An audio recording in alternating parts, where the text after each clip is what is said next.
Hey there, and welcome to the Pip and Pin podcast. My name is Megan Nodecker. I'm a knitwear designer from Abbotsford, British Columbia, Canada. And today I'm going to talk to you about some of the projects that I've been working on and this sweater right here. So thank you all so much for joining me. Welcome, and let's get started. So something that I used to do when I used to podcast on the regular, years ago, is I would talk about, I would wear something generally on the podcast when I was filming, and I would talk about it. And I feel like I want to start doing that again. I think it was a really great way to showcase some of my older knits, and not some of even my older knits, but even just some of the things that I'm wearing and showing a little bit of love. I know a lot of these spaces are all about what we're actually making and what we're creating and in the process of, and then once it's kind of done, that's a little bit it. And so I do want to stop and take a moment to really appreciate some of the things that I have made and I love and I'm wearing, and to share those with you. So that's what I want to start with today, what I am wearing. This is a sweater. It doesn't have a pattern and it doesn't have a name. It is self-drafted. Um, this was actually the sweater. I probably finished it early last fall, and with full intention to publish it as a pattern. Um, it has been one of my most worn, probably one of my most worn things out of my entire wardrobe this winter. It's just the thing that I put on when I want to feel really good, and I always just feel nice in it. It's a great weight. It's one of those things that I reach for always. And I fully intended, fully intended to have this as a pattern for you. But, you know, this was kind of one of the things that made me realize that I wanted to take a little pause on designing. Not because I didn't like what I was doing, but it was all those extra next steps that I just really was uninspired by. So I did actually take this sweater to some of the retreats I went on last year, and to some of the classes that I taught. And um, out of probably every sample that I brought, this is the one that caught everybody's eye. So I want to say I do apologize that this is not going to be a pattern anytime soon, but I do have a video planned, which I might actually film later today, and it's going to be about how you can recreate this sweater. So let me tell you a little bit more about it and why I love it so much. So it's just, it's a top-down raglan, um, and probably my favorite thing about it, I mean, it fits my here really nicely. It has kind of an open neckline, which I love. It has the folded hem, which I think is really smart. And just like, not tight sleeves, not loose sleeves, it's just like a really nice fit. It's quite simple. It's all stockinette. It just has this little detail here. This is just a broken rib detail along the raglan lines. And the yarn is, had it written down. I was going to remember. The yarn is All Points North. They're DK, Juniper DK, I think it's called, in Chai Latte. And so it's a really lovely, like very soft next to skin DK weight yarn. I would absolutely use this again. I got this last year, 2 years ago, maybe last spring, at Fibers West in Cloverdale. And I would absolutely make another sweater out of this. I mean, it pills a little bit because it is it is a bit of a softer yarn. So initially it did pill. That's very typical of soft yarns. I mean, the length of the fiber is shorter, so you will get a little bit more pilling with softer yarns generally. So I did have gleaned it, I think once only, to get rid of all those pills. And as time goes on, I won't have to do that as much. I'm not going to have to glean this sweater every 2 months. I can already tell, like I did that a few months ago already, and maybe around Christmas time. And there's a little bit happening, but that's just going to happen with any sweater. And I could glean it again, but every time you glean it, you're going to have to do it less and less. So initially it did fill a little bit, especially along the sides where I wear my purse and kind of here where I have my seatbelt. But aside from that, I mean, I've gleaned it once and it's great. Anyways, I was in the middle of telling you what I actually really love about this sweater, and the top is like it. I love it. But probably it's the bottom half of this sweater which really makes me want to pull it on all the time. So let me just stand up for you here.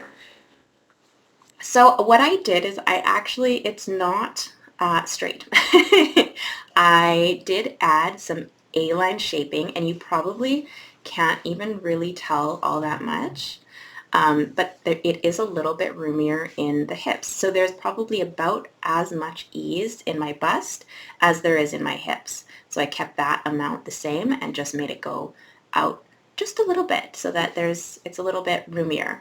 I also mirrored that broken rib on the hem that I had up here on the raglan lines, and I mimicked that down here because I didn't want my ribbing to pull the bottom of the sweater in. I just wanted it to lie flat. So I think I went down a needle size or two and I did broken rib instead. So it's still nice and flat. It doesn't roll or do anything weird, but it also doesn't pull in. So how you do that is you just knit a row and then you do knit 2, purl 2, and just repeat that pattern. The other thing that I did that I really liked is I did make it high-low. Actually turn this way. I did make it a high-low hem as well, so the back is about 2 or 3 inches lower than the front, and I just really liked. I probably only put an extra 2 inches of fabric, but because my sweater is usually right up a bit in the front anyways because of these guys, it does look a little bit lower in the back regardless. So those are, yeah, that's kind of the basics of this sweater, and I will be making a video soon, probably today, about how you can modify a raglan to get this same look. This isn't really a complex like modifications. You could probably I know you can, and I'm going to tell you how in this video that I have planned in my head, how you can take a basic raglan pattern and add these customizations to make it your own. So yeah, I'm really excited about this sweater. Probably top 10 things I've ever made, and it's so, probably because it is so basic and so wearable, that's why I wear it all the time. Anyways, I guess now I have some other things that I've been working on, so I will share those with you now. Now, the first thing, let's start at the beginning, is my Klee, and this was the first sweater that I cast on after I decided I was going to knit sweaters from other designers. Still really excited about it, but I haven't really made a ton of progress since we last saw each other. So this is it, Klee sweater. Last time I had started my ribbing too early. I had blocked it and realized that it was too short. So basically all I've done since the last time is take out all that, the ribbing, and I steamed, because I had blocked the yarn already, or because I had blocked the sweater with some of the ribbing. When I undid it, it of course looked like ramen noodles. So I just steamed it to get it to lie more flat. You can knit with it straight like that where it's all kinky, but I just didn't want it to affect my tension too much. So I did steam it, and now I am going back and I'm adding some length to it, and I am going to do a hem. And I did make a decision. So I haven't really made a ton of decisions about this sweater yet because there are lots of things that I need to decide, but I have made one decision about the hem, and it kind of came about, and the length actually. came about, I was wearing this sweater. This is my Aster tee. I was wearing this the other day, and I really like the length of it. It sits kind of just below the top of my pants, so it kind of covers the button of my pants, and I do really like that length. So I think I want to make this into this length. Also, I don't usually wear a lot of knitted t-shirts, but I was wearing this one around the other day and I just like loved it so much. I honestly have not worn this one a ton. But I was doing a talk on Zoom, and I always like to wear something knitted when I'm teaching or when I'm talking to people about knitting. So I was wearing this one, and I was just wearing it around all day, and I really loved it. So this also opened up an option for this sweater of short sleeves, maybe. So now I'm not so worried about using up all my yarn to get it to be the right length. I think I am more comfortable having it the right length on the body and then maybe making some modifications to the sleeves. So we'll see kind of how that goes. So I'm going to try and make it the same length as this t-shirt. I also remember, if you see here, sorry, I got some cat hair on it. I used to do a ton of twisted rib.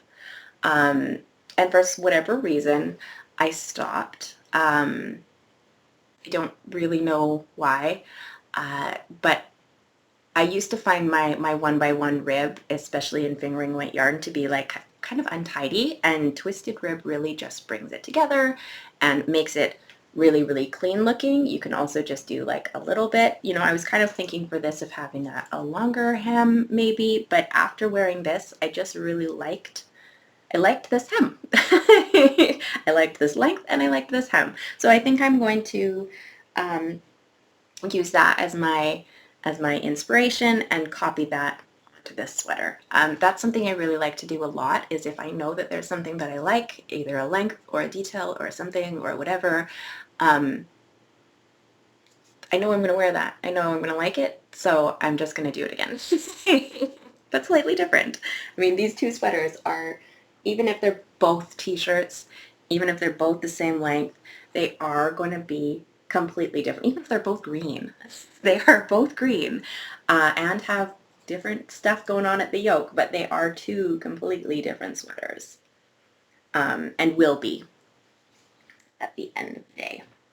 So yeah, now I need to go to like a knit night or something, because now I just have a couple inches of stockinette to do, and then my 1 inch of twisted rib, and then I can move on to, I'll probably do the collar next, I think.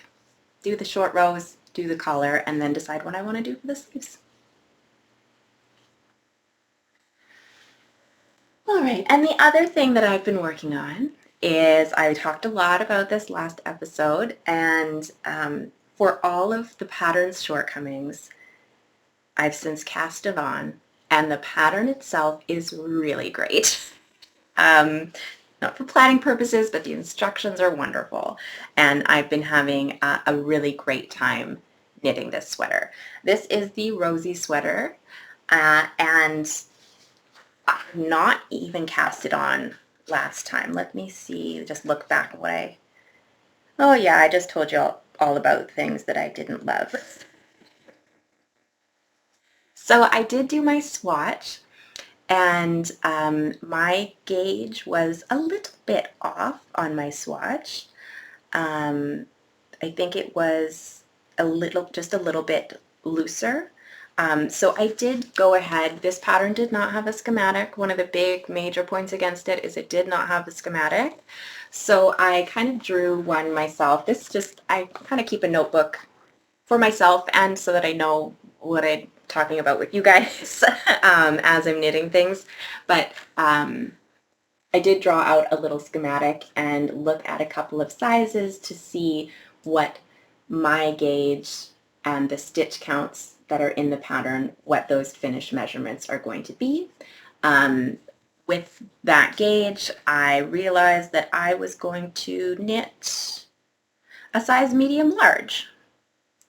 Yeah, So that was going to give me about 8.5 inches of positive ease. I had seen someone's project on Ravelry and asked how much ease their sweater had because I really liked how it fit them.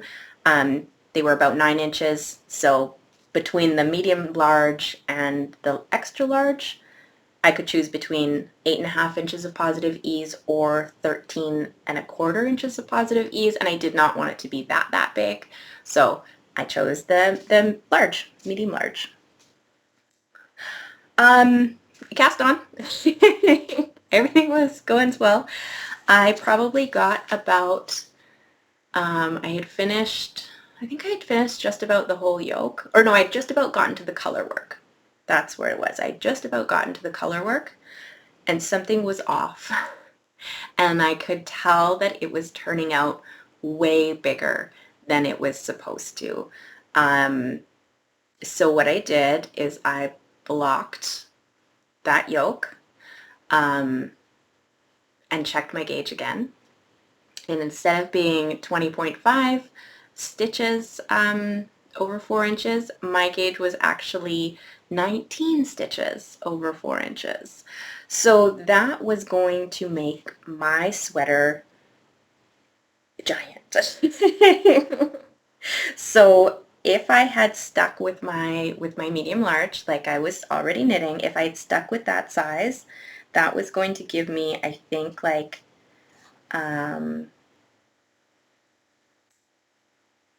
let's see. I didn't really write it down, but it was going to be extraordinarily large because that is a very big difference, especially because this is DK worsted weight. I mean, my 19 stitches per over 4 inches is 4.75 stitches per inch. Those are real big stitches. So having such a difference in stitch size when your stitches are already quite large makes those differences stack really quickly. really quickly.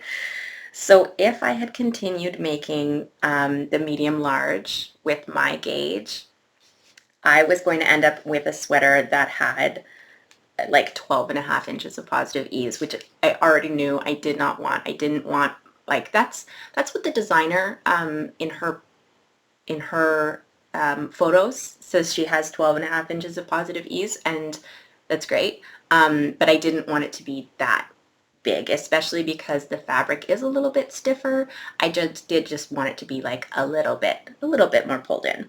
So I actually went down to a size 2, which is the small, extra small. I don't know what sizes she says, but whatever the size is, size 2. So that one is going to give me about 7.5 inches of positive ease, which I think I'm more happy with than the 12.5. And you might be thinking too, like, why in this pattern specifically, like, why are there such big gaps in between the sizes? You know, it looks to be there's sometimes 6.5, 7 inches between each pattern size. Like, shouldn't it be closer to 2 to 4? Generally, yeah. Generally, if you're doing like a stockinette sweater or something with a small stitch pattern, 2 to 4 inches in between sizes, generally about 4 inches is pretty normal. That's usually the norm. The reason why this sweater is different and why instead of having a 12 sizes within this range of sizes, she only has 7 or 8 sizes, but still within that full range, is because of the stitch pattern. So the stitch pattern on the sweater, I really should have shown you a picture of the sweater, but I don't even have one. Or do I? But the stitch pattern, basically this sweater it's plain stockinette, and then it has these roses, this big, like, very graphic rose stripe kind of going down it. And that stitch pattern repeat is very large. It is, I think, like 24, 30 stitches maybe. So every size that she has takes that into account. So every size is 30 stitches, bigger or 60, I'm not sure exactly, but it's because that stitch pattern is so large that there's not the amount of sizes available within that range. So all this to say, I had to undo that entire thing and restart. But that's fine. Because here's the thing, I would much rather restart and know that right away and do, block my swatch or block my sweater and see that it's not going to be right. See that it's, it's going to be how much, like 4 or 6 inches bigger than I originally wanted it, or yeah, about 4 inches bigger than I had intended in an already oversized sweater. And I wasn't okay with that. Sometimes I might just push ahead and be like, oh yeah, it's fine. We'll just see how that goes. But in this particular sweater, I did want it to be not that big. So I restarted, and I'm very happy with that I did. I made so much progress on this sweater in the past couple weeks, and I'm very excited about it. So this is what I mean by the roses. There's going to be another stripe along here and matching on the sleeves as well. And I'm having a ton of fun. I've never really done a whole lot of color. I did a little bit of color work, but I never designed color work. It's just never something that I always tried. I tried so hard to design color work sweaters, and I do have a few, and a few other color work things, but it was just never something that clicked. It never felt like I was, I don't know how to say this, like, not that I didn't think I was good enough, but there are so many beautiful, like, it's just, colorwork sweaters out there already, and that there are people that that's what they do. And I just didn't feel like, I feel like my wheelhouse is in other things. And that's fine. And as a designer, I kind of like realize this thing that if I'm trying something too hard, if I'm like pushing for something, and it's just not working, I'm not going to be happy with the finished thing anyways, so I just don't. If I'm getting too much resistance about something, then I switch gears and do something else. And anytime I try to design color work, I would hit resistance. So I'm actually really excited to be doing other people's color work because I think it's so beautiful and I love it so much. But it's just not something that I ever did because I don't design it.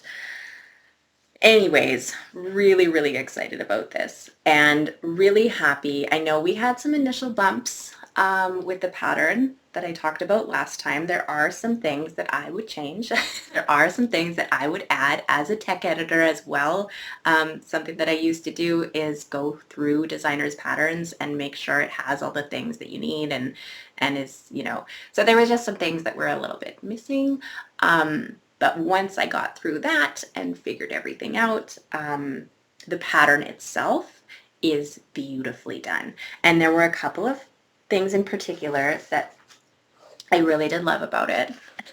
One of them is, okay, so German short rows. Again, I am a shadow wrap girl. I like a good wrap and turn. I do twin stitches, or they're also called shadow wraps. And I just kind of usually stuck with those two. I think I made a beloved bonnet from Tin Can Knits, which has German short rows a long, long time ago, but that was kind of it. But for the shaping, for the shoulder shaping, they have you do German short rows. And I was like, well, I'm just going to do German short rows because the pattern tells me to. And so I had to look up how to do them. I didn't remember. But man, are they wonderful. And I know, I'm sorry, I feel like a broken record because anytime I talk about, the past couple episodes, I've been talking a lot about my design hiatus and like how excited I am. But one of the things I'm also really excited about is like getting the opportunity to try new techniques and like do things without, because when I put a pattern out, I want to be like not an expert, but I want to like really know what I'm doing and really be able to like talk to it and talk about it. So being able to knit other people's patterns and just like do things, even without having to fully understand them, is kind of wonderful. So German short rows, yeah, I'm for them. I'm definitely going to do more of them because they're like, you can barely see them. You can see little bumps kind of where they are. You might not be able to see them, but I can kind of see them. But those are going to block out when I block this. So it's going to be great. The other thing I really liked, and this is something, I've done a lot of drop shoulder sweaters. I've designed a lot of drop shoulder sweaters. And one thing that isn't hard to wrap my head around, but one thing that you do have to pay attention to when you are designing a drop shoulder sweater from the top down or a drop shoulder cardigan is how your sides are done almost. So essentially, when you knit a top down drop shoulder, this I think this is a bottom up, but anyways, we're going to pretend that it's a top down. So generally you start and you make the back panel, right? And then you come around, so you cast on your stitches at the top of the back and work down to where your underarms are. So you have this back little rectangle. And then you go to the front and you pick up stitches on your shoulder. So all the way across here. And you work one side and you work the other side. Now, one thing you have to pay attention to as a designer is how all those pieces are going to connect at the end, especially if you are doing a like any sort of motif or anything like that. Like, you have to make sure that your rows line up and that, you know, if your beginning of round is going to be here, that when you, or sorry, here, if your beginning round is going to be here and you knit across your right side and then say you're casting on stitches for your neckline, and then connecting the front, you want to make sure that this and this has the same amount of rows so that they connect properly. One thing I thought was really, really neat that they did was when you pick up one side like normal and you work it, and then you pick up the other side. And what I would do in my patterns is I would have you pick up from the wrong side and purl. So instead of picking up and knitting, you would pick up from the wrong side and purl, and that way the stitches would be even. They actually had you pick up your stitches by knitting them, but using your yarn tail so that you don't have to switch, so that, yeah, instead of having that first row be a purl, it was a knit, but then you slide your stitches over. I don't know, it's it might not be something that anybody else recognizes, but I really appreciate those little details in a design, and those, you know, seeing different ways of doing things. And I thought that was brilliant. I really loved it. And I really love this sweater, and I really love this color. Everything about it is wonderful. This yarn is a combination. It is Ancient Arts Lasco Fine in, I'll put the colorways and everything down below, but Lasco Fine, one strand of that, and then one strand of Knitting for Olive mohair. And I do actually need to go and pick up some more mohair because I have a local yarn store near me now. It's about half an hour away in Fort Langley, and I went there a couple weeks ago for their grand opening. So I do need to go back and get some more because I did not grab enough because I wasn't thinking. I was too excited. But I'll probably do that this week or something so that I do have enough. And yeah, so that's kind of what I've been working on these past couple of weeks. I feel like I'm making some good progress. Again, I have a pair of socks that are kind of in the background, but I don't even think I worked on them at all. Maybe a little bit. I can't remember. They're my first project, so you'll see them when they're done. No other cast-ons. I don't really have any plans to cast anything on new at the moment. Maybe when at least one of these sweaters is at the sleeves. And that's about it for knitting. I do have one other thing that I wanted to share. I just wanted to say thank you to everyone who was able to join me for the Knit Your Wardrobe, or sorry, Yarn to Wardrobe Summit. That was an event that happened about a week ago, and I met lots of new people. I did a little talk, so if you were able to catch that, I hope you enjoyed it. And I know lots of new people are kind of in this sphere of knitting, so I just wanted to welcome you if that's where you came from. And I know that there are some other summits coming up that I hope to be a participant in as well. So if you missed this one, I'll hopefully be participating in some other ones in the very near future, and I will let you know when those are. I also, just as a little save the date, I'm not going to tell you too many details right now because it's not official. Nothing's official yet, but I just wanted to say that I am going to be in the Alberta area in October. So take with that what you will. If you want to be the first to know more information about that, if you are in that area or have any plans to be in that area in October, very beginning of October, make sure you sign up for our newsletter, because when I get the go-ahead, I will be sending out information about that very, very shortly. Okay, and I guess that is it for today. Thank you so much for joining me, and we'll see you next time.